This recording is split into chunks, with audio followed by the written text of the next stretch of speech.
이렇게 다시 뵙게 돼서 너무 영광이고 너무 좋습니다. 말씀 전하는 사람으로서 이렇게 특별한 또 은혜는 불러준 데서 또 불러주면은 좋았구나 이런 은혜이기 때문에 영광입니다, 사실은. 그래서 이렇게 또 함께 예배할 수 있어서 너무 감사하고요.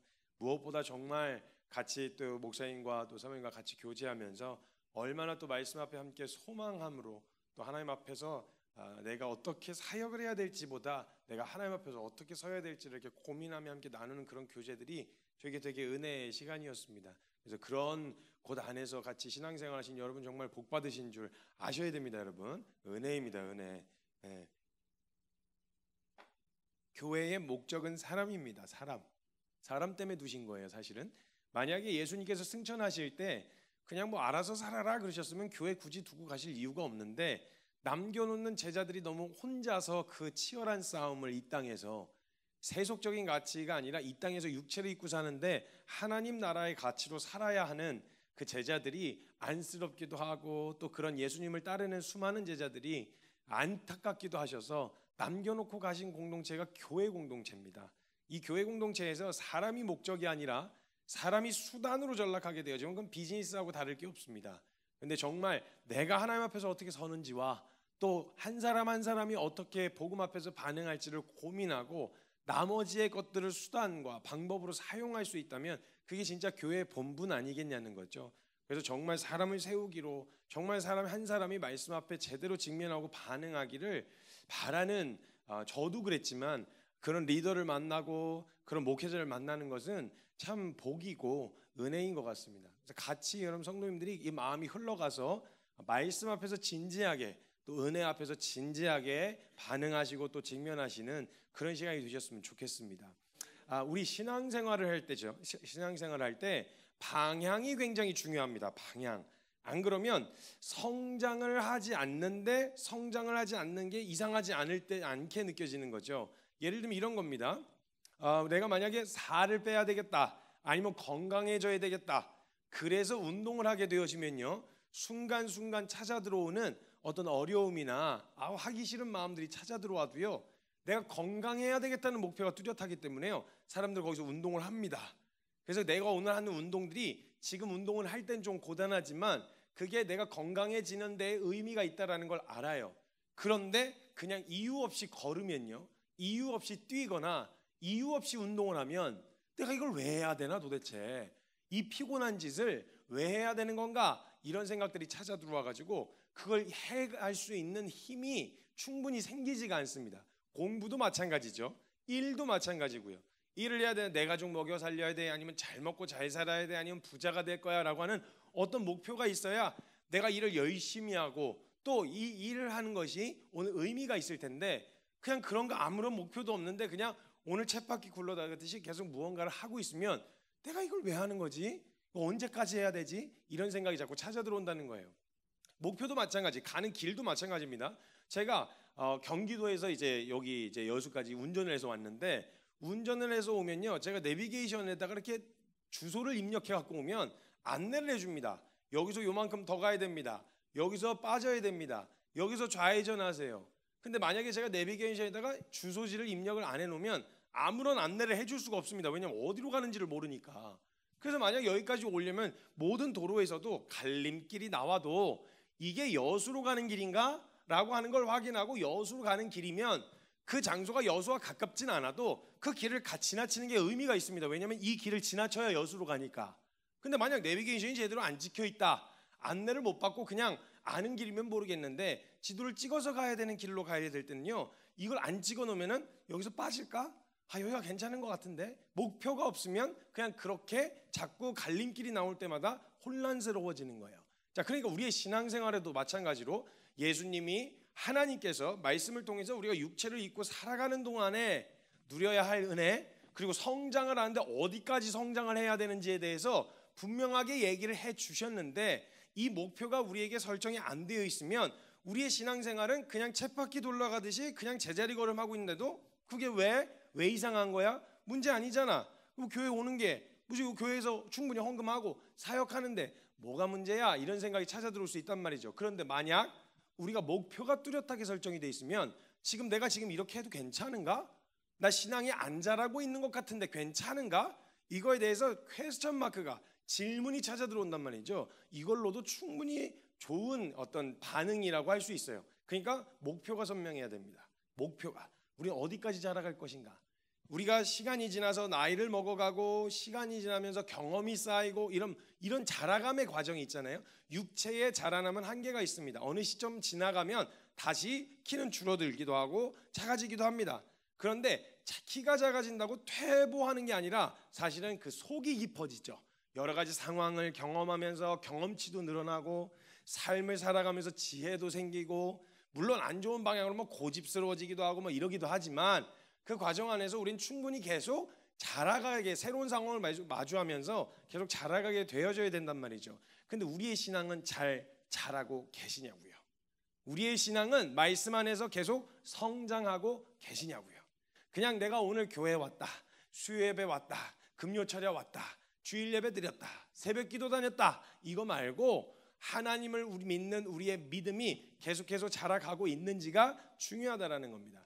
그 방향으로 가야만 진짜 신앙 안에서, 하나님 말씀 안에서 누릴 수 있는 뜨거운 은혜들을 경험하고 체험하실 수 있다라는 거예요. 그래서 성경에서 말하는 우리가 믿는 내용이라고 한다면 그건 은혜입니다. 은혜. 근데 은혜라는 말의 의미가 어떤 의미냐면 받을 자격이 없는 자에게 주신 하나님의 선물이라는 말입니다. 그러면 이 은혜를 받아서 사람들이 신앙생활을 이어가는 건데, 그 은혜에 반응하고 그 은혜 받은 사람답게 살아가겠다는 건데, 문제는 이 은혜를 정확하게 받아야 은혜 받은 사람으로 살아가는 건 당연한 걸 거 아니에요.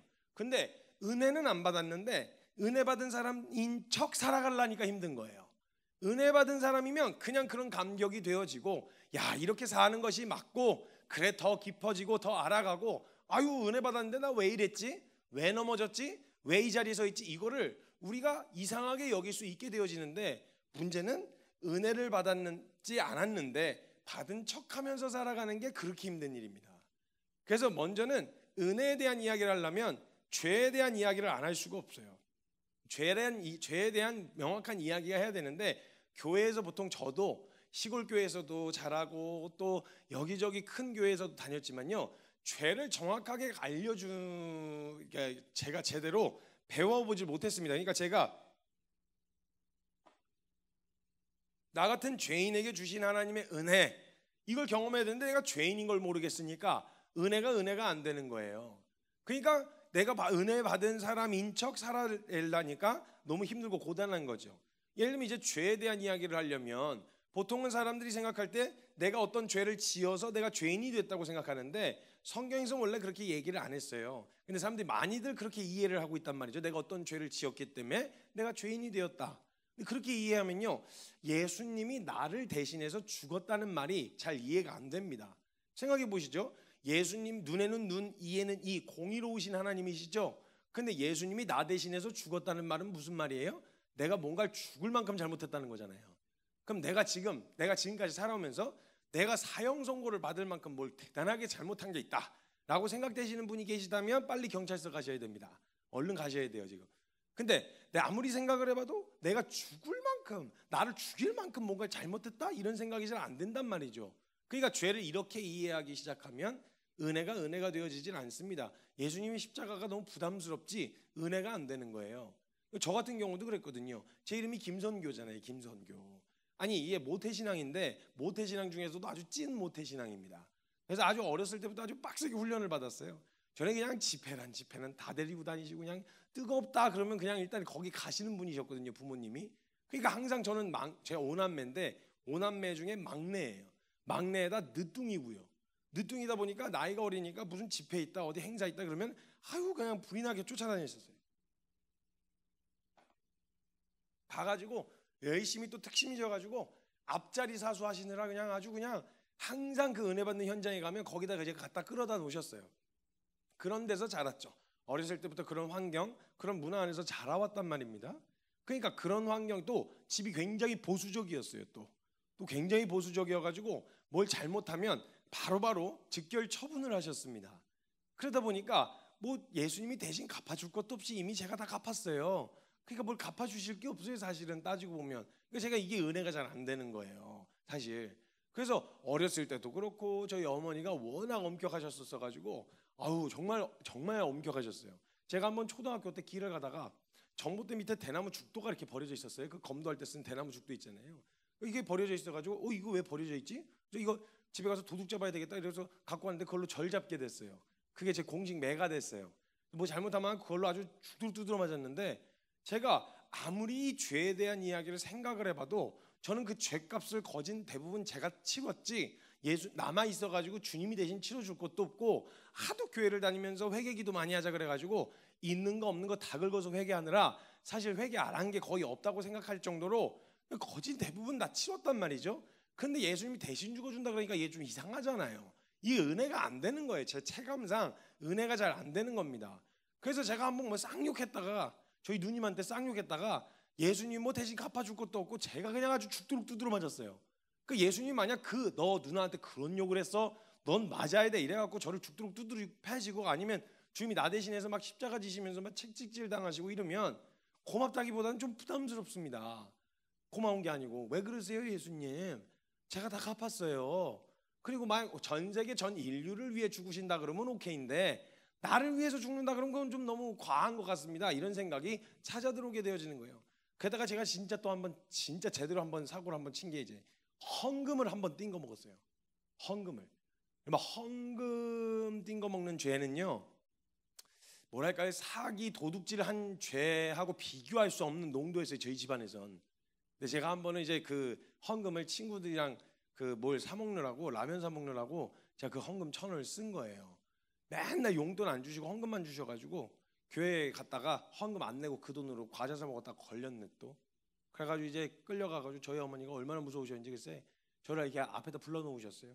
그래서 앞에 불러서 앉으래요. 그래서 앉았더니 꿇으래요. 그래서 꿇었어요. 그랬더니 성경책을 하나 가지고 오시더니 이게 성경책이 얇으니까 찹찹 소리가 나지 않습니까? 찹찹 이렇게 넘기시는데 그걸 이렇게, 저희 어머니 성경이 또 이렇게 두꺼우셨어요. 큰 글자 성경 아시죠? 그 두꺼운 거. 그래서 하도 많이 보셔가지고 성경이 아주 이렇게 다 안 접힐 정도로, 한 손에 다 안 잡힐 정도로 성경을 많이 보신 아주 큰 성경이셨어요. 그걸 한 장씩 찹찹 넘기시더니 여러분 사도행전 5장을 펼치시더라고요. 사도행전 5장에 뭐가 적혀있는 줄 아세요? 아나니아하고 삽비라라는 애가 나오는데 걔가 하나님께 드려야 되는 헌금 띵거 먹었다가 죽은 애들이에요. 그걸 읽어주시면서 아이고 내 새끼는 하나님 앞에서 그런 저주받은 자식을 만들 수가 없다고 하시면서, 아주 저는 이걸 회개하지 않았어요. 왜냐하면 제가 제 죄값을 다 치렀거든요. 저는 헌금 1,000원을 띵거 먹고 10만 원어치 두드려 맞았어요. 그러니까 주님이 공의로우시다면 99,000원을 거슬러 주셔야 돼요 저한테. 사실 따지고 보면. 그러니까 여러분 죄를 열매나 행위로 접근을 하면요 이해가 잘 안 돼요. 은혜도 안 되고요. 그러니까 이 죄에 대해서 성경에서 이야기할 때는요 본질을 이야기했어요. 아무리 이걸 죄냐 아니냐, 저걸 하는 게 죄냐 저걸 하지 않는 건 죄가 아니다 뭐 이런 이야기를 하면 입장에 따라서 관점에 따라서 완전히 다 달라지거든요. 그러니까 예를 들면 우리가 쉽게 이야기하면 살인은 죄잖아요. 근데 누구를 위한 살인이었냐 따라서 저와 여러분이 느끼는 정서가 완전히 달라지거든요. 우리 대한민국에서 아주 존경하는 독립운동가들이 있잖아요. 독립운동가들을 아주 존경하고요 영웅으로 떠받드는데 그분들이 왜 영웅이 되셨을까요? 사람 죽였거든요. 전 이거 신학적으로 논쟁하자 이런 얘기가 아니라 사실 따지고 보면 같은 사람을 죽인 건데, 사람을 죽였는데 근데 누굴 죽이면 괜찮고 누굴 죽이면 안 괜찮고 벌써 우리가 느껴지는 정서가 다르다니까요. 그걸 해석하는 관점이 달라진단 말이죠. 그렇기 때문에 이게 죄냐 저게 죄냐라는 싸움은 원래 합의를 못 봐요. 안 난단 말이죠. 성경에서 이야기한 죄는 뭐라고 이야기하냐면 죄는 너다 이렇게 이야기한단 말이죠. 너가 자체가 죄를 만들어내는 생산 공장이다. 그래서 열매를 맺지 않아도, 지금 당장은 열매가 없는 것 같아 보여도 상황과 조건만 맞아떨어지면은 언제든지 열매를 맺을 수 있는 그 죄, 그 자체인 존재가 죄다 이 얘기를 하시는 거예요. 그러니까 이 문제를 나 혼자 스스로 갈고 닦아서 해결을 보려고 아무리 몸부림을 쳐도요 몸부림쳐도 해결이 안 되는 거예요. 왜냐하면 그 살인까지는 어떻게 안 해보겠는데 살인을 가능하게 하는 원동력인 분노도요 주님은 그걸 살인으로 보신다 그랬어요. 왜냐하면 그 분노가 상황과 조건만 맞아떨어지면 살인이 되거든요. 지금 법에 제한이 걸려 있어서 그것으로 인해서 받게 되어진 불이익 때문에 억누르고 있지만요 만약 대한민국 무정부 상태 되면 어떻게 될까요? 와, 지금처럼 이렇게 살아갈까요, 사람들이? 아니죠. 신호등 하나만 망가져도요, 난리 날 거예요, 난리. 교통마비가 와가지고 뭐 아무것도 할 수가 없을 거예요. 이게 사람이에요. 이걸 교회 다니지 않는 사람들도 이미 알고 있어서요, 법이라고 하는 울타리로 서로 어느 정도를 통제하지 않으면 인간 그대로 자멸한다는 걸 사람들도 이미 알고 있단 말이죠. 그래서 성경에서는 이게 죄다 저게 죄다 이렇게 해서는 합의를 못 본다는 걸 아셨어요. 그래서 너가 만약에 너 스스로가 너가 죄인이기 때문에 상황과 조건이 맞아떨어지면 네가 가장 혐오하던 그 사람처럼 되는 거 한순간이다. 한순간이다. 그러니까 이걸 나 혼자 해결해 보려고 하는데 되냐고요. 안 되지. 살인은 어떻게 해보겠는데 분노 어떻게 하실 거예요? 그러니까 이게 해결이 안 되는 거예요. 화가 나 그냥 우린 말로도요 사람 얼마든지 죽일 수 있는 사람들이에요. 흉기로만이 아니라 말이 무서운 흉기가 되거든요. 말로도 사람 하나 매장시킬 수 있거든요. 이게 사람이란 말이죠. 이걸 나 혼자 갈고 닦아서 될 문제가 아니라는 걸 혼자 해보면 해볼수록, 갈고 닦아 보면 볼수록 오히려 안 된다는 걸 확실하게 도장 찍는 시간이 된단 말이죠. 그래서 인간 중에서 아마 최상급으로 아마 최대한 노력을 해서 애를 썼던 사람이 사도 바울일 건데, 그 사도 바울도 스스로 애를 쓰고 노력을 하다가 내려진 결론이 뭐였냐면 나는 안 된다. 오호라, 나는 공고한 사람이라. 누가 나를 이 사망의 몸에서 건져내랴, 이렇게 얘기한단 말이죠. 그래서 내가 안 된다는 결론을 찍어야, 이게 되어야 그 다음에 준비하신 그리스도. 그래서 성경에서도 얘기하잖아요. 너희가 스스로 율법을 지켜서 법을 잘 지키고 선하게 살아가지고 의로워질 수 있었던 거라면 그리스도께서 헛되이 죽으셨느니라. 괜히 죽으셨다 이 말이에요. 근데 그리스도가 오셨다는 이야기는 뭐예요? 안 된다는 거예요, 우리로서는. 그래서 예수님이 오셨는데, 그 예수님이 오신 이야기를 어떤 상태로 봐야 그게 은혜가 되냐면, 나는 안 돼요. 내가 노력해갖고는 될 수 있는 게 아니에요. 나 스스로 나를 바꿔보려고 수없이 애를 썼지만 안 돼요. 그래서 예수님이 오셨다는 이야기를 들으면 그게 그 사람에게는 기쁜 소식이 될 수 있다 이 말이에요. 복음으로 들린다 이 말이에요. 은혜가 된다는 말이죠. 그러면요, 그 내가 죄인이었고 내가 스스로는 벗어날 수 없는 어떤 한계 앞에서 몸부림치던 죄인이었다는 걸 발견하게 된 후에요, 예수님이 오셔서 나를 대신해서, 아니 내가 되셔서 내 문제를 해결하셨다는 이야기를 딱 듣잖아요. 그러면 이제 그때부터 은혜가 은혜되어지는 거예요. 진짜 받을 자격이 없는 자에게 주신 하나님의 선물로 다가오기 시작한단 말이죠.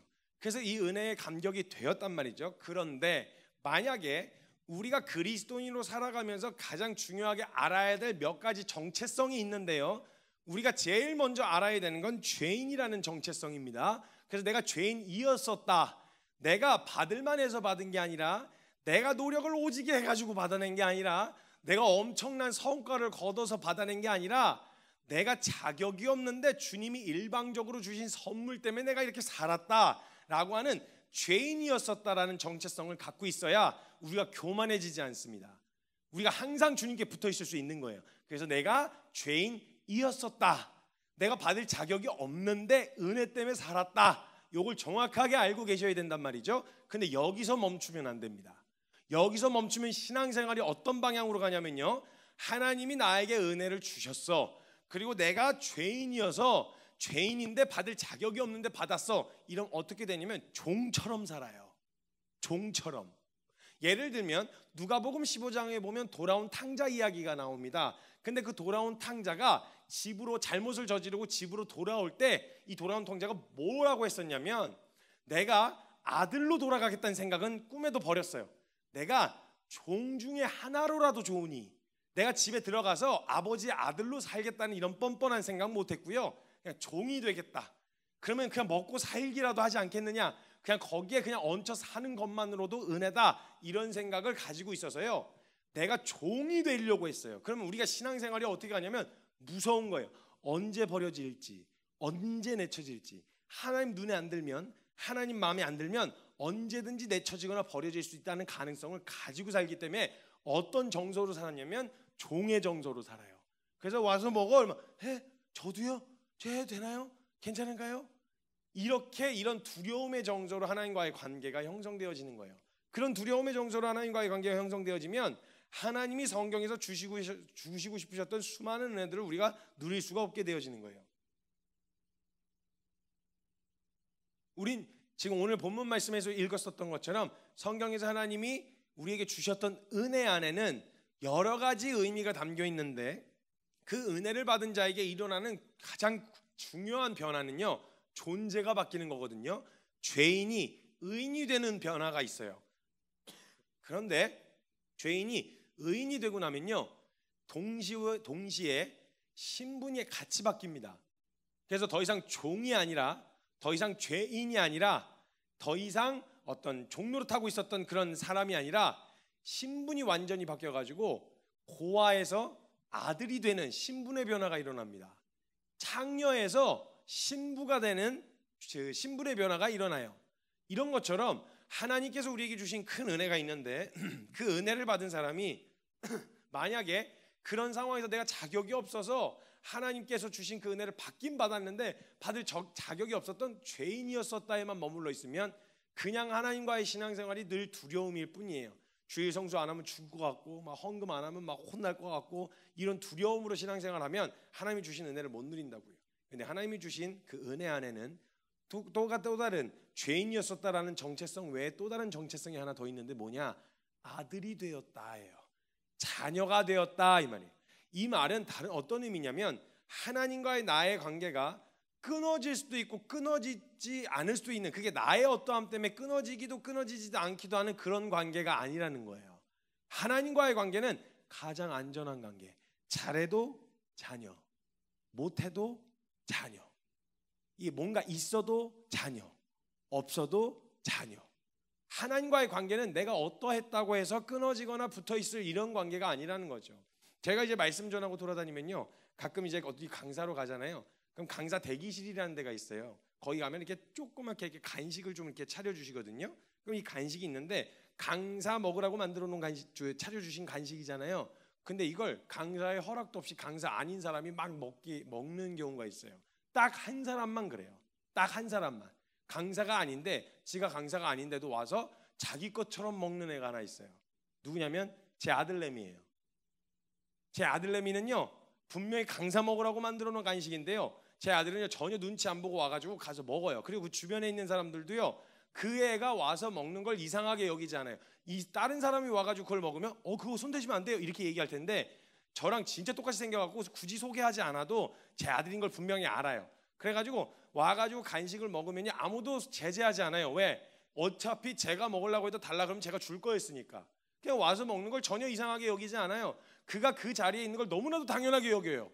거기에 언제든지 들어올 수 있고 언제든지 먹을 수 있어요. 그래서 그 녀석에게는 아빠 건 내 거, 내 건 내 거예요. 그냥 다 자기 거예요. 물론 또 하나님 앞에서 다룸을 받아야 되겠지만 아주 귀여운 죄인이에요. 귀여운 죄인. 근데 아버지하고 관계에서요, 그 녀석이 뭘 잘했거나 못했거나 해서 끊어지거나 붙는 그런 관계가 아니고, 잘해도 제 새끼고요, 못해도 제 새끼예요. 말을 이쁘게 해도 제 새끼고요, 안 이쁘게 해도 제 새끼예요. 얄미워도 제 새끼고요, 사랑스러워도 제 새끼예요. 그러니까 너무너무 이쁠 때가 있는데 그냥 한 대 쥐어받고 싶을 만큼 너무너무 미울 때가 있잖아요. 그냥 얄미울 때가. 그럼 이놈 자식이 갖고 막 엄마도 너 다시는 엄마 부르지 마! 이러면 아빠한테 혼날 때 버르장머리 없이 하면 막 혼내거든요. 어른들이랑 같이 공동체 생활을 하기 때문에 버르장머리 없이 막 혼내면서 너 한 번만 더 그러면 너 진짜 다시 너 들어오지 마! 아빠라고 부르지 마! 이렇게 이게 농담 삼아라도 그냥 화가 나서 이야기를 한다고 하는데, 모든 사람이 그 이야기를 들을 때 진짜 아버지하고 아들의 관계가 끊어졌다고 생각할까요? 아니죠. 그럴 수가 없죠. 그 이야기는 뭐예요? 엄마가 나가! 들어오지 마! 너 들어올 생각도 하지 마! 이러면 진짜 들어오지 말란 얘기예요? 아니면 하지 말란 얘기예요? 그런 거 하지 말란 얘기잖아요. 엄마, 아빠, 부모와 자식 간의 관계는 그런 걸로 끊어질 수 있는 관계가 아니에요. 서양 인간은 연약하고 죄인이기 때문에 그래서 뭐 그런 가능성이 있다고 치지만, 아버지의 가장 완전한 아버지의 가장 완전한 이상형이 바로 하나님 아버지예요. 이 하나님 아버지는 잘해서 못해서 자녀이기도 하고 자녀가 아니기도 하는 이런 관계가 아니란 말이에요. 그리고 우리 아버지가 어떤 하나님이죠? 우리는 또 우리 유한하기 때문에 자식들한테 또 바라고 기대하는 게 있지 않습니까? 나중에 좀 잘 좀 챙겨주고 이렇게 하기를 바라고 기대하지만 우리 하나님 전능하세요. 다 갖고 계신다고요. 우리한테서 뭔가 바라고 우리한테서 뭔가를 얻어내려고 하시는 분이 아니시란 말이에요. 그냥 하나님은 아버지, 그냥 그 자체이신 거예요. 그래서 죄인이라는 정서로만 살면 두려워서 나중에 내가 살았던 인생을 성적표 삼아서 천국 가서 평가받겠지 이런 생각으로 두려워서 잘해야 돼, 착하게 살아야 돼, 선행을 많이 베풀어야 돼, 이런 생각을 하게 되어지는 건 종 노릇하는 거라고요.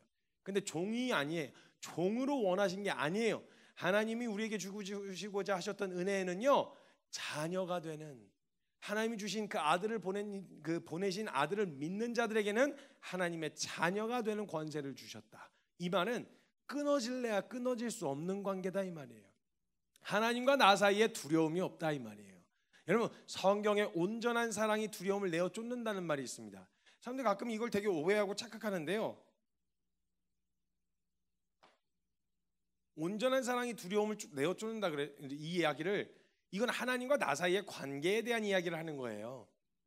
근데 만약 온전한 사랑을 경험한 사람은 막 겁이 없어진다, 두려움이 없어진다 이렇게만 생각을 하면요, 그러면 고소공포증 있는 사람은 믿음이 없어서 고소공포증이 있는 거예요? 온전한 사랑을 못 누려서 고소공포증이 있는 겁니까? 그건 아니잖아요. 무서울 수 있어요. 두려울 수 있는데 지금 성경에서 말한 이 말의 의미는 뭐냐? 하나님과 나 사이에 끊어질 수도 있다라는 두려움이 존재하지 않는다. 그분이 나를 평가하시는 평가자로서 존재하시지 않고 아버지, 내 아빠로. 그래서 다른 데서는 차려입고 가더라도 집에서는 편하게 입을 수 있는 건 뭐예요? 이 관계는 내가 뭘 어떻게 해서 잘 보여서 가족이거나 못 보이면 가족이 아니고 이렇게 되는 관계가 아니기 때문에 그 안에서 편하게 있을 수 있는 거잖아요. 그래서 집이라고 하잖아요. 그것처럼 아버지 하나님과의 관계가 그런 자녀의 관계라는 거예요. 그래서 제 아들 레미가 저를 닮아서 똥손이에요. 그림을 잘 못 그려요. 그래서 어느 날 제가 그림을 그려 갖고 왔는데 돼지 감자 3덩이를 그려온 거예요. 돼지 감자, 울퉁불퉁한 돼지 감자를 거기다 이렇게 젓가락을 꽂아놨더라고요. 그래서 제가 아들을 갖고 와서 막 크레파스랑 이렇게 스케치북 갖고 그리고 왔길래 보면서 일단 제가 그림을 봤으니까 엄청 설레는 표정으로 저를 쳐다보고 있길래 칭찬해 줄 거라고 생각했는지 설레는 표정으로 쳐다보고 있길래 그 그림을 평가를 해줘야 되잖아요. 그래서 그 그림을 평가를 해주려고 아무리 들여다봐도 뭔 그림인지 알 수가 없겠는 거예요. 이 뭘 그린 거지? 이러고 막 보다가 최대한 머리를 짜내가지고 야, 이 감자야? 그랬어요. 감자냐 이거? 야, 그럼 젓가락을 꽂아놨네. 감자 삶아가지고 이건 아니거나 확인하려고 이거 꽂아놓은 거야? 제가 그랬어요. 그때 되게 어이없다는 표정을 지으면서 그 스케치북 돼지 감자를 가리키더니 아빠! 그러는 거예요. 그걸 저라고 그려온 거예요. 그 돼지 감자를. 몸통도 없어. 뭐 얼굴에다가 이렇게 젓가락만 꽂아놓은 거예요. 그걸 가지고 오면서 절 그렸다고 얘기를 하는 거예요. 그럼 제가 그 그림을 보면서 이 자식아 임마 발꾸락으로 그렸냐? 내가 발꾸락 그려도 이거보다 더 잘 그리겠다. 야, 이거 제가 뭐라 그랬겠어요? 아니죠. 왜냐하면 저는 피카소의 그림이 필요한 사람이 아니거든요. 아들이 저를 생각하면서 그려온 그림이라서 그냥 이쁜 거예요. 그래서 그 스케치북에 그려놨었던 돼지 감자 3덩이는 액자에 걸려서 저희 옷장 위에 아직도 있습니다. 이런 마음이라는 거예요. 하나님 아버지의 마음이. 우리가 뭘 가지고 가서 하나님을 기쁘시게 해드리겠다. 다 갖고 계신 분이 우리가 뭘 가져갔다고 하나님 뭐 기뻐하시니 많이 하겠어요. 그냥 우리가 하나님 생각해서 작은 마음이라도 갖고 온, 하나님께 뭘 이렇게 기쁘시게 해드릴 수 있을까 하면서 찾아온 그 걸음 자체를 하나님 기뻐하시는 거예요. 그러니까 과부의 동전 두렙돈도 기뻐하셨죠. 수많은 헌금을 했었던 사람들이 그 순서대로 있었는데 과부의 동전 두렙돈 보시면서 저게 최고의 헌금이다. 저게 진짜 최고의 헌금이다. 나를 향한 마음이 보인다. 가장 기뻐하셨던 헌금이었다고요. 자녀와의 관계. 하나님과 우리가 자녀와의 관계란 말이죠. 여러분, 하나님 아버지세요. 아버지. 아빠 이런 말 해보신 지 좀 되시지 않으셨어요? 아빠. 누군가로부터 엄마 아빠의 소리는 들었고 할머니 할아버지 이야기는 들어봤는데 내가 우리 하나님 아버지이신데 그 하나님 아버지 내가 의지할 만한, 내가 가장 어려울 때 부를 만한, 저도 그런데 저는 부모님이 기둥이에요. 기둥.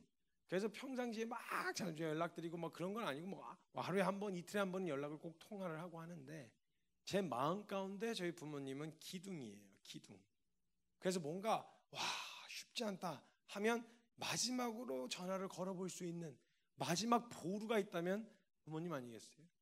근데 우리 인생 가운데 육체는 유한해서 시간이 지나면 가고, 시간이 지나면 나도 누군가의 아빠가 되고 나도 누군가의 할아버지 할머니가 되는데 어느 순간 한 번은 꼭 불러보고 싶은, 꼭 붙잡고 싶은 이름이 있단 말이죠. 그 희한하게 아빠. 우리가 어느 때라도 어느 상태라도 상관없이 아빠 하면 자녀의 목소리가 기가 막히게 구분이 되잖아요. 그러니까 아빠가 이게 거의 이름을 부르는 게 아니잖아요. 제 아들이 김성교 이렇게 안 부른단 말이에요. 아빠 이렇게 부르는데 쟤도 지 아빠한테 아빠라 그러고 쟤도 지 아빠한테 아빠라 그러는데 기가 막히게 제 새끼 목소리는 구분이 가더라고요. 사람들이 웅성웅성 하고 있는데 혼자 잠깐 길을 잃은 것도 아니에요. 잠깐이 앞에다 두고 뭘 쓰레기 버리려고 갔다 오는데 아빠 이러는데 바로 제 새끼가 나를 부르는 걸 알겠더라고요. 주님 그러시잖아요. 작은 신음에도 응답하신다. 내 새끼 목소리는 나도 들려, 이거예요. 하나님 아버지를 앞에 어느 상태이든 어떤 상태를 꼬라지를 하든지 상관없이 나아갈 수 있는 가장 안전한 관계가 되어졌다는 게 우리가 받은 은혜 중에 담겨있는 우리의 정체성입니다. 자녀예요. 두려워하지 마세요. 하나님 앞에 나오는. 그러면 좋은 일이 있으면 좋은 일이 있어서 아빠, 힘든 일이 있으면 힘든 일이 있어서 아빠, 어려운 게 있으면 어려운 게 있어서 아빠, 언제든지 부를 수 있는 가장 안전한 관계로 만드셨다는 거예요. 그러니까 한번 주님 앞에서 부딪혀 볼 수 있는 거예요. 해볼 수 있는 거예요. 그런데 여기서만 끝나면 안 됩니다. 또 왜냐하면 하나님 우리에게 주신 은혜는요, 거기에만 멈춰 있는 게 은혜가 아니거든요. 하나님은요, 자녀가 되는 권세를 주시잖아요. 그럼 동시에 자녀가 되는 권세를 주심과 동시에 한 가지 신분을 또 허락하시는데, 자녀의 생명을 가졌다는 말이 곧바로 무슨 말이냐? 우리가 후계자다 이 말이에요. 상속자다 이 말이에요. 하나님의 유업을 이을 자다 이 말이에요. 그러니까 오늘 본문 말씀에도 우리가 종이 아니고 더 이상 아들이다, 자녀이다. 자녀이면 하나님의 유업을 이어갈 자라고 이야기를 하고 계시는 거예요. 이 말은 하나님이 어린아이의 신앙일 땐 어린아이에게 기대하는 게 있지만요, 우린 이미 알고 있어요. 여기 우리 아이들이 있는데 이 아이들이 지금은 어리지만요, 보이지는 않는데 반드시 이 생명 안에는 장성한 분량에 이르르는 생명이 그 안에 담겨 있다는 걸 알고 있어요.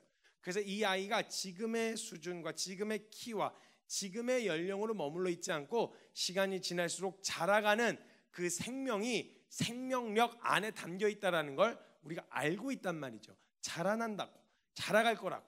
그래서 그 아이에게 교육하고 가르치고 지도하는 이유가 그것 때문이란 말이죠. 만약 거기에 정체되어 있고 멈춰 있을 거라면 계속 퍼먹여주고 계속 챙겨주고 계속 해야 되겠지만, 이 아이가 충분히 너는 걸을 수 있는 아이이기 때문에 기어서 막 혼자서 막 뒤뚱뒤뚱거리면서 아장아장 걷기 시작할 때, 걸음마 뛸 때요, 수도 없이 자빠지고 넘어지는데도 불구하고 매번 안고 다니지 않습니다. 왜냐하면 그 아이의 생명 안에 걸을 수 있는 생명 능력이 포함되어 있다는 걸 알기 때문에.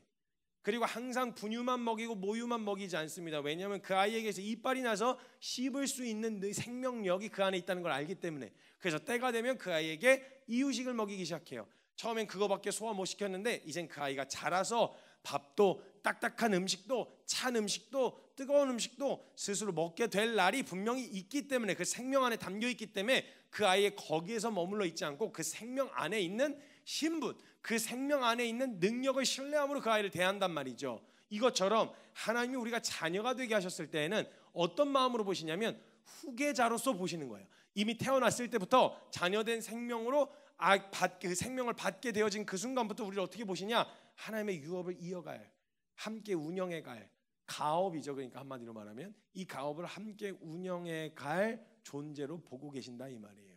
유업을 이을 자로. 그래서 이제는요, 저와 여러분이 그냥 하나님과의 관계에서 아빠 그냥 이렇게 해서 자녀의 신분에 머물러 있는 게 아니라 성장하고 장성한 분량에 이르게 되어지면 이제는 아빠 마음을 헤아릴 줄 아는, 아빠와 함께 그 하시는 일들을 운영해 갈 수 있는 그런 하나님 유업을 이어가는 후계자, 즉 상속자가 되어진다 이 말이에요. 그럼 이제 어느 정도 시기가 지나잖아요. 그럼 이제 하나님이 하시려는 일들을 공유하세요.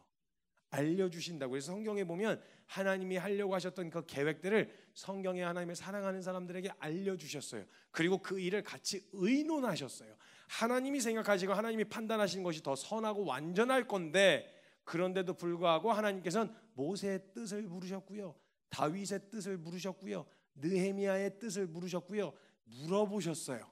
너 어떻게 생각하니? 어떻게 하면 좋겠어? 그의 의사를 물어보시고 하나님 나라를 함께 운영해 가려고 하신다는, 이 엄청 놀라운 비밀입니다, 여러분. 이 말은 저와 여러분이 하나님 나라의 유업을 함께 이어간다는 건, 여러분이 여기에서 여수에서 살고 있지만 여러분의 기도, 여러분이 함께 하나님과 이어가는 그 하나님 나라의 유업을 이어가면요, 같이 운영해 가기 시작하면 대한민국의 운명이 여러분의 기도에 달려 있다 이 말이에요. 대한민국의 운명이 여러분의 손에 달려 있다 이 말이에요. 기도하는 사람은, 그리고 그 일에 뛰어들어 본 사람은, 이게 눈앞에서 일어나는 일이 단지 내 눈앞에 벌어진 상황이 아니라 이게 내 기도로 일어나고 있는 일이구나, 내 기도를 듣고 계시는구나, 이걸 볼 수 있게 되어진다 이 말이에요. 엄청난 영광이지 않습니까? 그래서 우리의 신앙은 어디까지 자라야 되냐? 상속자가 되는 데까지 자라야 됩니다. 하나님 나라를 같이 운영하셔야 돼요. 몸은 여기에 있지만, 육체를 디디고 있지만, 우리의 기도를 듣고 시간과 공간의 제한을 받지 않으시는 하나님이 일하시는 현장에 같이 그 현장을 동참할 수 있다 이 말이에요. 라운드 테이블에 같이 앉아갖고 하나님과 같이 의논할 수 있다 이 말이에요. 이게 성경에서 우리에게 주신 생명, 특권, 그리고 우리의 정체성이었다 이 말입니다. 그래서 어떤 한 글을 보는데 뭉클하더라고요. 제가 SNS에서 글을 하나 봤는데 마음이 뭉클해지더라고요. 이러는 거예요. 어떤 아저씨였는데, 아저씨가 집에 치킨을 사들고 들어갔대요. 기다리는 아이들 때문에.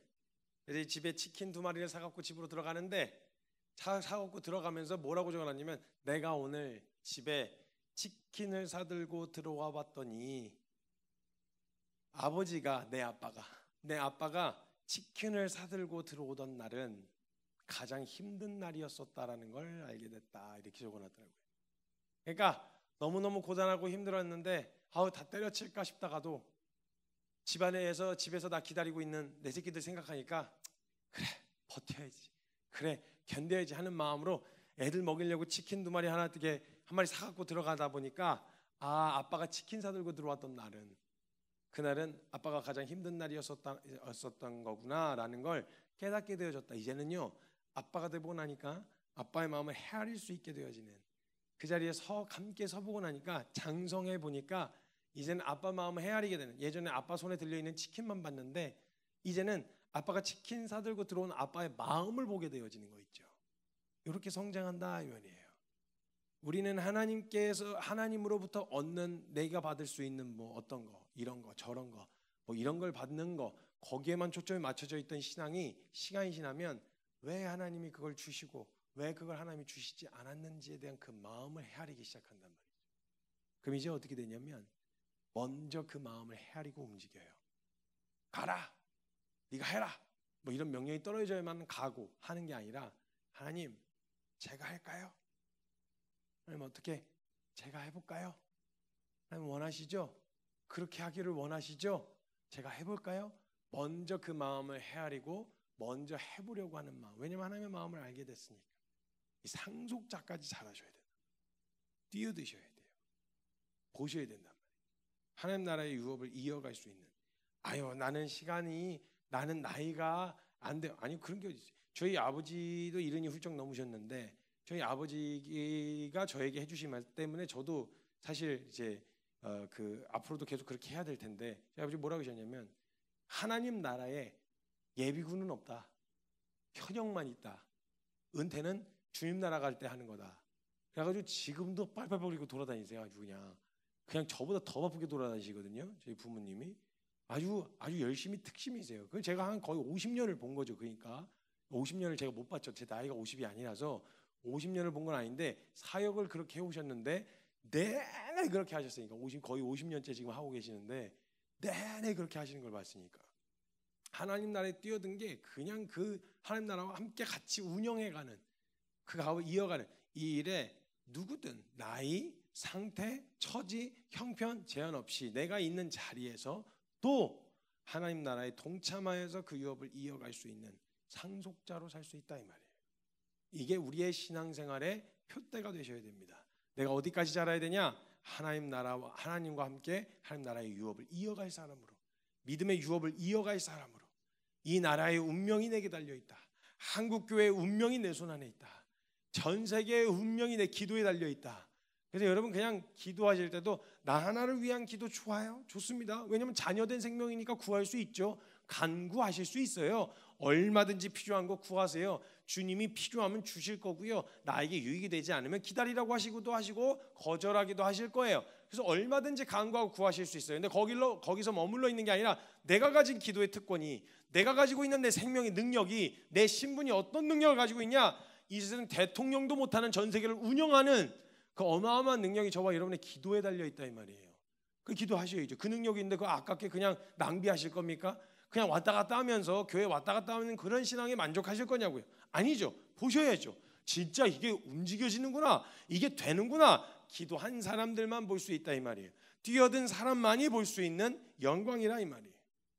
이게 믿음으로 살아가는 사람들에게 마땅히 이르러야 할 장성한 분량까지 가야 하는 우리 신앙의 표대란 말이죠. 대한민국의 낭만의 시대가 있었어요. 오늘 말씀의 주제가 낭만의 시대인데 대한민국의 낭만의 시대가 있었거든요. 예수 믿었다 하면 여기까지 가는 게 당연했던 시대예요. 그래서 나 하나 신앙생활 하는 거, 나 하나 천국 가고 구원받는 거, 여기에 머물러 있는 게 아니라 막 그때 막 대한민국 한참 막 저기 할 때요, 막 70년대 80년대 지나고 2000년대 초반 때요 보면요, 그냥 막 슬로건을 외치면요 청년들 마음에 청장년 할 거 없이 마음에 불이 붙어버렸어요. 그냥 예수 믿고 나 하나 잘 먹고 잘 살고 내 신앙 잘 지키면서 살면 되지, 이 정도가 아니었어요. 그래서 누군가가 외쳤어요. 민족 복음화를 이루자. 이러면요 나 하나 감당하기도 힘든, 그때 참 지금보다 경제 성장률도 그렇고 여러 가지 상황으로도 쉽지 않은 상황인데도 민족 복음화 이랬을 때요 수많은 청년들의 마음에 불이 붙었어요. 그래서 그래 우리 대한민국 하나님 나라 되게 하자. 이게 나 하나의 인생도 감당 못하는 한 인간이 꿀 수 있는 꿈이냐고요. 그런데 예수 믿었고 죄인이 의인이 되어졌고, 의인인데 그냥 의인이 아니야, 자녀야. 자녀인데 그냥 자녀가 아니야, 상속자요 후계자야. 그 권세를 가진 예수님도 말씀하셨어. 내가 한 일을 너희도 할 것이요 나보다 더 큰 일도 할 수 있겠다. 그러면 못할 게 뭐예요? 만약 내 정욕 때문에 잘못 구한 거라면 주님이 안 들어주시겠죠. 얼마나 안전해요. 그런데 하나님이 그 생명을 주신 자들이 막 꿈꿀 수 있는 꿈, 안 될 거 없네 그러면 그래 왜 안 돼? 민족 복음화를 꿈꾸자. 그랬을 때 막 수많은 청년들이 일어나 헌신했어요. 수많은 장년들이 일어나 헌신했어요. 그리고 그들을 지지했어요. 그래서 막 전국 팔도를 돌아다니면서 그냥 막 거지 전도단이라 그래가지고 막 그냥 막 배낭 메고 돌아다니면서 무전 여행 다니고 사건 사고도 많이 일으키고 뭐 사고도 많이 치긴 했지만요, 여러분 민족 복음화를 꿈꾸면서 그 터무니없어 보이는 나 하나로선 절대 이룰 수 없는 그 어마어마한 꿈을 같이 꿔가면서 민족 복음화 이런 막 불이 탔다고요. 막 모든 막 그냥 그 전국 곳곳에 막 기도원들이 들어서기 시작했어요. 왜냐하면 막 기도원들 사람들이 미어 터졌거든요. 그래서 한국을, 진짜요 대한민국이요 어머니들의 기도로 살았다고 해도 과언이 아닐 정도로 정말 거의 하나님이 기도 안 들어주시면 거의 나중에 주님 만나서 막 수염 다 잡아뜯을 기세로 막 그냥 매달렸어요. 그냥 기도원이라는 기도원은 발붙일 틈이 없이, 제가 어려서부터 가봤거든요. 그 열심히 특심이신 부모님 덕분에.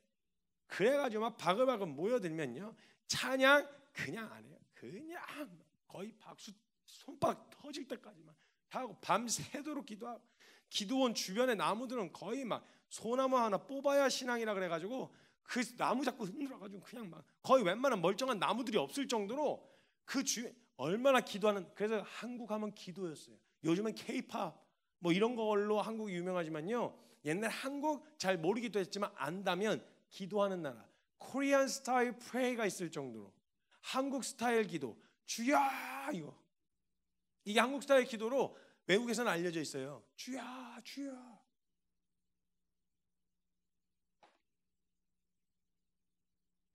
그래서 나라를 위한 기도한다고.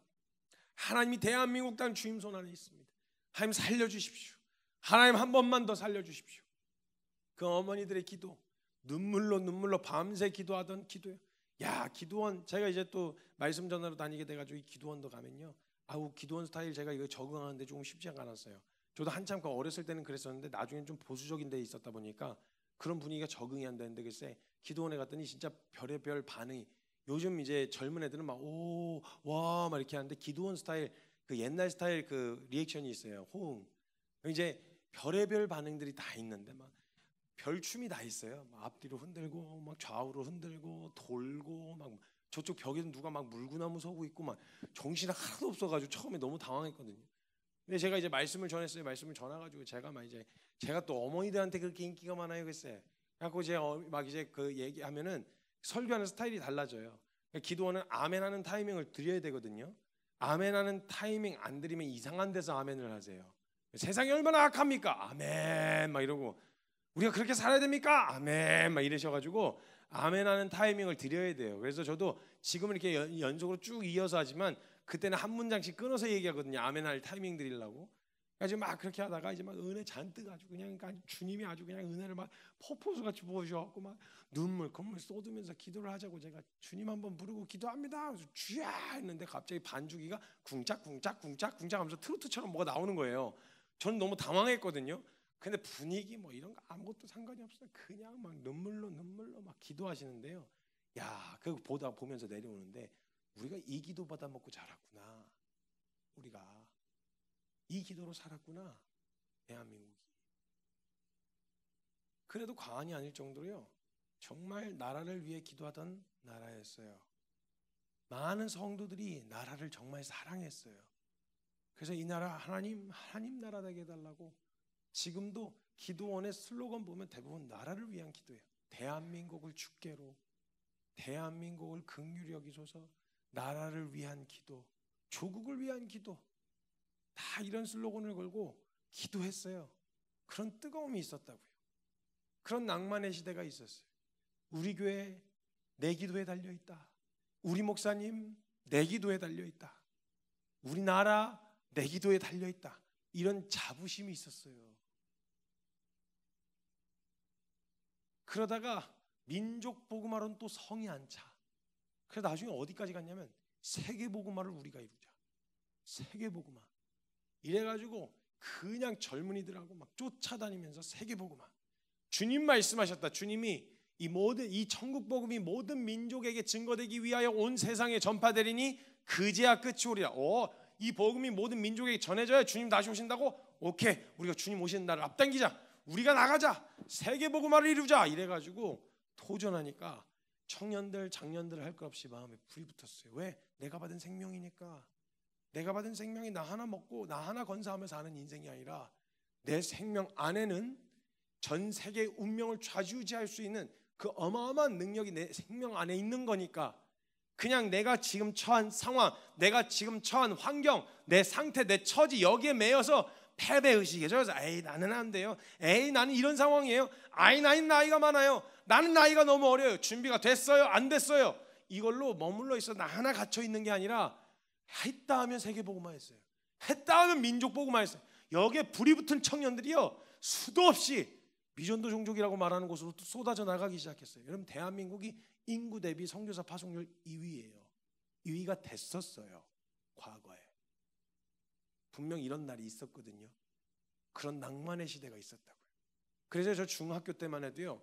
제가 고등학교 때 사퇴하고 선교사로 헌신을 했는데 중학교 때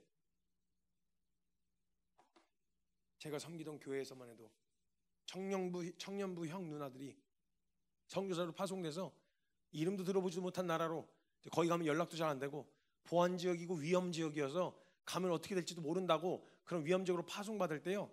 그때 이제 파송식 한다고 올라오라 그러면 중고학생 때 중고등부 형 누나들이랑 중학생 중등부의 친구들이랑 가서 청년부에 가서 파송 예배 드리는데요. 같이 신앙생활 하던 내 옆에 있는 사람, 내 친구들이 선교지로 이제 나가는데 그거 영광인 줄 알았어요. 안 뜯어 말렸어요.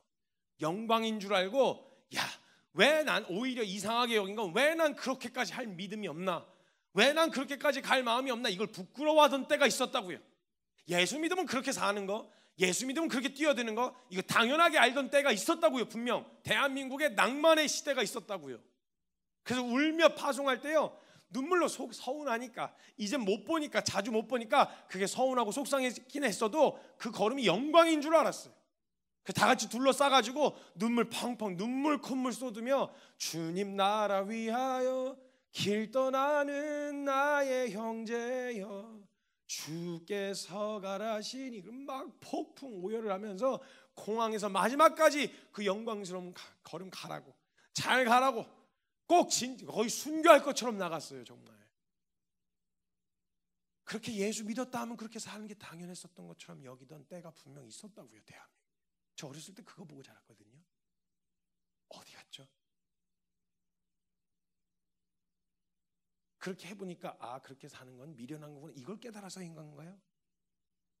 아니면 우리가 믿는 예수가 달라졌나요? 우리가 받은 은혜가 달라졌나요? 우리가 받은 복음이 변했나요? 그 이후에 저는 그런 환경에서 자랐어요. 어렸을 때부터 그걸 보고 자랐어요. 제가 사역을 하는데 이 환경이 저 욕 엄청 먹었어요. 저 정말 욕 많이 먹었어요. 헌신하자, 뛰어들자. 요즘에 또 누가 그런 소리 하냐고. 그 너무 극단적인 거라고. 아니, 각자의 자리에서도 잘 사는, 각자의 자리에서 살지 말란 말 안 했어요. 그 각자의 자리에 있는 게 잘못됐다고 말씀드린 거 아니에요. 우리의 정체성이, 내가 거기에 있어도 선교지 못 가서 여기 있는 게 아니라 선교지도 갈 믿음인데 주님이 있으라고 하셔서 있는 거면 그게 무슨 문제겠어요? 그게 왜 그 다른 문제겠어요? 근데 이건 못해서 저건 못해서 그래서 여기 있는다, 이건 아니. 똑같은 예수 믿는데, 똑같은 은혜 받았는데, 똑같은 사랑 받았는데, 그래서 외쳤어요. 외쳤는데 욕을 엄청 먹었어요. 극단적이에요. 그렇게 한 10여 년을 말씀을 전하고 달려왔거든요. 정말 한결같은 스타일로 10년을 외쳤어요. 그런데 감사하게 점점 시간이 지나면서 한때는 막 위로해 주는 게 유행처럼 번지던 때가 있었어요. 너의 생활 힘들지? 그래, 그 자리에서도 잘 견디고 잘 버티는 것도 믿음이야. 네, 그것도 믿음입니다. 거기에서만 머물러 있는 게 우리의 그리스도인의 정체성이 아니라고요. 그래서 외쳤어요. 계속 외쳤어요.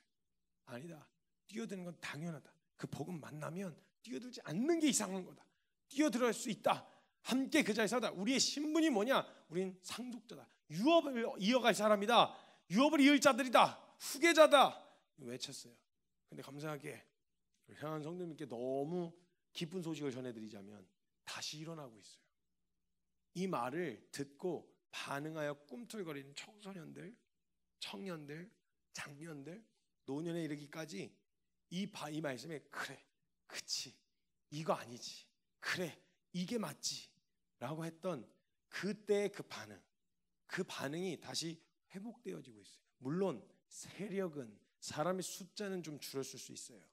그런데 하나님 앞에 반응하려고 뛰어들고 그 자리에서 뛰어들겠다고 청소년들은요, 학교에서, 요즘에 학교에서 기도하기 어려워요. 그런데 자기 있는 학교에서 기도해보겠다고 점심시간에 공간을 안 내주니까 글쎄 운동장 한켠에서 점심시간 애들 다 뛰어놀고 있는데 기도 모임 만들겠다고, 학교 내가 바꿔보겠다고. 그냥 보면 그걸로 학교 바뀌겠어 이러겠지만, 여러분, 기도하면 주님이 일하십니다. 그 아이가 거기서 구석탱이에서 기도를 하기 시작했어요. 그랬더니 그 용기가 없어서 그렇게 하지 못했던 아이들이 궁금하니까 한두 명씩 모이기 시작한 거예요. 그렇게 또 그 자리를 지켜낸 아이들, 열매가 보인 아이들도 있고, 어떤 아이는 3년 내내 2-3명과 같이 기도한 게 전부였대요. 사람들은 모이지 않고 선생님들한테 맨날 욕만 먹었대요. 여기 빌려준다고 해서 여기 빌려주면 쫓겨나고, 저기 쫓겨나고, 저기 쫓겨나서 맨날 돌아다니면 3년 동안 2-3명으로 같이 기도했대요. 그런데 기도를 포기하지 않았대요. 저 얼마나 감사한 간증이었나 몰라요. 청소년들도 그러고 있어요. 학교 뒤집어 보겠다, 학교 바꿔보겠다. 한 목사님이 어떤 교회 부교육자로 들어가셨는데 100명 정도가 있었대요. 중고등부가. 100명 정도 있는 중고등부가 100명이면 꽤 큰 교회거든요. 거기 부임하셔서 들어가시자마자 애들이랑 기도를 시작하셨대요. 아주 막 애들 막 새벽 기도 예배 끌고 나오고, 막 차 운행하여 가면서 막 끌고 나오고, 막 금요 철야 와갖고 늦게까지 같이 기도하고 막 이러니까 부모님들이 난리가 난 거예요. 부모님들이. 그리고 교육자분들도 난리가 나셨대요. 애들 그렇게 하면 다 떨어져 나간다고. 근데 어차피 들어와서 한동안 약속한 기간이 있으니까 그냥 밀어붙이셨대요. 그랬더니 실제로 다 떨어져 나갔대요. 그래서 100명이었는데 10명 남았대요. 10명. 그래서 욕을 엄청 먹으셨대요. 막 그냥 직살나게 먹으신 거예요, 욕을. 그랬는데 글쎄 시간 조금 지나서 몇 년 지나고 나니까 그 남았던 10명은 군사들이 된 거죠. 근데 그 10명 같은 100명이 된 거예요. 그러니까 거기 오면 기도하는 게 당연해. 새벽 기도 나오는 게 당연해진 거예요. 철야하는 게 당연해. 그 정도는 해야 리더가 될 수 있어. 이게 당연한 분위기가 되어버린 거예요. 그러니까 분위기가 완전히 뒤집혀 버렸어요. 그냥 청소년들이 일어나고 있어요. 많은 숫자는 아니에요. 많이 그 교회에서 빠져나간 건 사실이에요. 그건 어쩔 수 없는 통계입니다. 그런데 거기 남아있는 아이들이 다시 본질 앞에 그렇게 반응하기 시작했어요. 청년들이요, 대학교 캠퍼스 완전히 다 넘어갔어요. 진짜로 거의 완전히 거기서 전도하려면 딱지 붙이래요. 전도 듣기 싫으니까 전도할 거면 딱지 붙이고 하래요. 딱지. 그러니까 하지 말라는 거죠. 한마디로 말하면 완전히 낙인 찍어버리는 거예요. 예수쟁이들이라고. 근데 그 와중에 그 현장에서도 기도를 이어가겠다고 캠퍼스 안에서 기도를 시작하고 전도하고 예배하고 찬양하고 내 캠퍼스 바꿔보겠다. 학생, 일개 학생일 수 있어요. 다른 사람들 눈에 보기에는 되게 작아 보일 수 있는데 그 아이가 나 한번 바꿔보겠습니다. 그랬더니 그 일에 뛰어들어서 후계자 정신이에요. 후계자 정체성, 유업을 이어갈 정체성, 상속자 정체성으로 살아가는 거예요. 대학을 바꿔보겠다. 이래가지고 들어가가지고 그냥 막 대학에서 난리를 치고 있어요. 그냥 작년들 직장 바꿔보겠다. 내가 직장 들어간 건 위장 취업이다. 본업은 선교사고 난 위장 취업해서 여기 들어온 거다. 난 여기를 하나님 나라에 유업을 이어가는 그 유업으로 바꿔버리겠다라고 하는 마인드로 살아가는 간증이, 증인들의 간증이 들려오고 있어요. 왜냐면 대한민국의 전성기, 한국교회의 전성기가 보통은 70년대, 80년대, 90년대, 2000년 초반, 즉 십자가만 꽂아놔도 사람들 바글바글하게 몰려들던 그때라고 인식하고 있는데 저는 한국교회 전성기가 그때라고 생각하지 않습니다. 왜냐면 그때는 운동처럼 일어났던 거라 이제 안 따라가면 안 가면 이상해지는 분위기라서 다른 목적이어도 다른 이유로도 얼마든지 교회에 올 수 있었던 시기였기 때문에 전 그게 한국 교회의 전성기라고 생각하지 않습니다. 한국 교회의 전성기는 아직 오지 않았습니다. 이제 찾아올 예정입니다. 진짜 한국 교회의 전성기는요, 이제는 교회에 발을 들일 때 다른 이유 때문에 다른 기대 때문에 오는 게 아니라 예수 이야기 듣고 싶어서 내가 살아봤는데 돈도 벌어보고 재미도 누려봤는데 거긴 없더이다. 그러니까 당신들이 이야기하는 나 뭐 여기서 뭐 예수 믿으면 축복해서 돈 많이 벌고 이런 얘기 관심 없고 돈 많이 버는 방법은 나도 알고 있는데 그거 말고 당신들이 진리라고 말했던 예수 이야기 좀 들어봅시다 하고 예수 이야기 들으려고 찾아오는 진짜 한국교회의 전성기가 이제 펼쳐질 거라는 거예요. 여러분 준비하셔야 돼요. 여러분 정말 준비하고 계셔야 돼요. 한국교회 전성기 이제 옵니다. 여러분 살아생전 보셔야 되지 않겠습니까? 다음 세대들이 정말 다시 한번 믿는 사람이라면, 안 믿는다면 모르겠는데 믿는 사람이라면 헌신하는 게 당연하고 뛰어드는 게 당연하고 그렇게 사는 게 당연하게 여겨지는, 적어도 교회 안에서만큼은, 적어도 예수 믿는다는 사람들 안에서만큼은 하나님 경외함으로 뛰어들겠다고 하면 뜯어 말릴 일이 아니라 격려하고 박수 쳐줄 일이죠.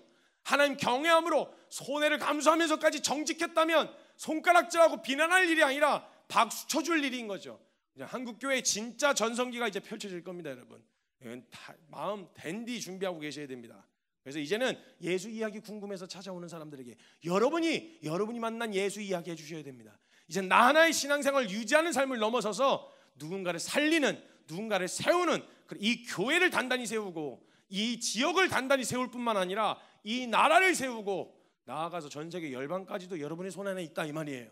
이게 바로 그리스도인의 정체성이다 이 말이에요.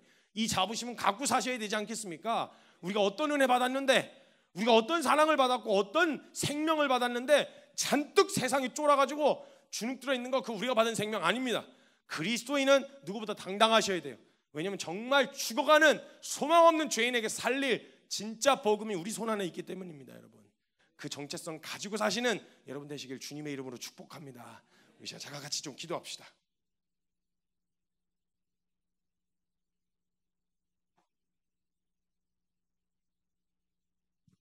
우리 시간 같이 기도할 때 여러분 마음 다해서 정말 하나님, 내 살아생전에 하나님 내가 예수 믿는 동안에 이런저런 교회의 어려움도 여러 가지 기복도 이런 것도 경험했지만 하나님 한 번 더 보고 싶습니다.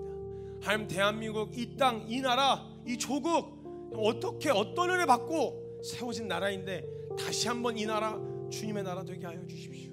좌로 우로 다 찢어져서 서로를 비난하고 손가락질하고 욕하고 누군가의 죽음을 기뻐하는 이런 절망스러운 상황 가운데서 하나님, 이 가장 불가능한 이 분열을 하나 되게 하실 건 하나님밖에 없습니다. 하나님, 이 나라가 하나님 주님 손 안에 달려 있습니다. 여러분의 기도에 달려 있습니다. 정말 이 나라를 책임지는, 또 이 교회를 책임지는 그 무거운 책임감으로 여러분 꼭 그 자리에 서 계셔 주셔야 합니다. 꼭 버텨 주셔야 합니다. 이제 한국교회 정말 다시 한번 새 바람이, 새 물결이 불어오고 때 정말 많은 사람들이, 길 잃었던 많은 영혼들이, 교회를 떠나갔던 사람들이 이젠 다른 거 기대하는 게 아니라 예수 정말 제대로 믿고 싶어서 길이요 진리요 생명이라시던 예수 이야기 궁금해 찾아오는 자들에게 여러분이 이야기해 주셔야 돼요. 예수는 이러한 분이시다. 내 인생에 만난 예수는 이러했다. 예수 그리스도는 이런 분이시다. 증언할 수 있는 증인이 되셔야 합니다. 우리 시간 같이 기도할 때 여러분 정말 다시 한번 우리 낭만의 시대로 회복되어져야 합니다. 우리 한국교회 다시 한번 새롭게 될 수 있습니다. 다시 한번 주님이 일으키시는 그 부흥의 불길을 경험하실 수 있게 되어지실 겁니다. 우리 시간 같이 기도할 때 그 이루실 우리 사랑하는 주님의 이름 크게 한번 부르짖고 우리 동성으로 함께 같이 기도하며 나아가겠습니다. 주여, 오 하나님 감사합니다. 주님